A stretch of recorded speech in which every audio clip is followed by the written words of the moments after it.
નમસ્કાર દર્શક મિત્રો, @ગુજરાતમાં આપનું સ્વાગત છે। ભર શિયાળે આવી રહ્યું છે માવઠું, ઠંડીમાં આવવાનો છે વરસાદ, ખેડૂતો પર આવી રહ્યું છે મહાસંકટ, માવઠાનો માર કરી નાખશે હાલ બેહાલ। ગુજરાતના ખેડૂતો માટે આવ્યા છે માઠા સમાચાર। શિયાળામાં જેકેટ નહીં પરંતુ પહેરવો પડશે રેનકોટ। જી હા, કારણ કે ગુજરાતના આકાશમાં આવ્યું છે માવઠાનું સંકટ। આ પ્રકારની ભયાનક આગાહી કરી છે હવામાન વિભાગે। તો ચાલો જાણીએ કે કયા જિલ્લામાં કમોસમી વરસાદની આગાહી કરવામાં આવી છે અને ક્યારે ગુજરાતમાં ઠંડીનો ચમકારો વધવાનો છે અને શા માટે ભર શિયાળે આ વરસાદનું આગમન થવાનું છે।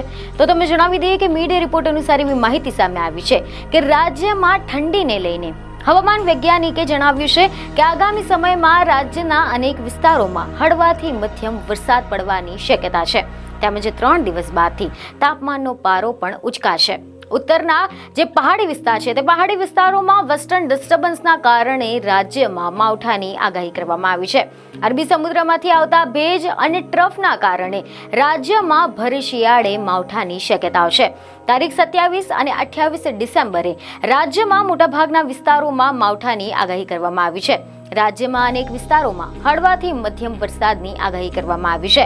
સૌરાષ્ટ્રના મોરબી, જામનગર, દ્વારકા અને પોરબંદરમાં વરસાદની આગાહી કરવામાં આવી છે, જ્યારે 28 ડિસેમ્બરે ઉત્તર ગુજરાતના બનાસકાંઠા, સાબરકાંઠા, અરવલ્લી, મહેસાણા, પાટણમાં તથા મહીસાગર, પંચમહાલ, દાહોદ, છોટાઉદેપુર, નર્મદા, ડાંગ, દમણ, નવસારી, તાપી અને વલસાડમાં પણ વરસાદની આગાહી કરવામાં આવી છે। બીજને ખબરો સાથે ફરી મળીશું। ધન્યવાદ।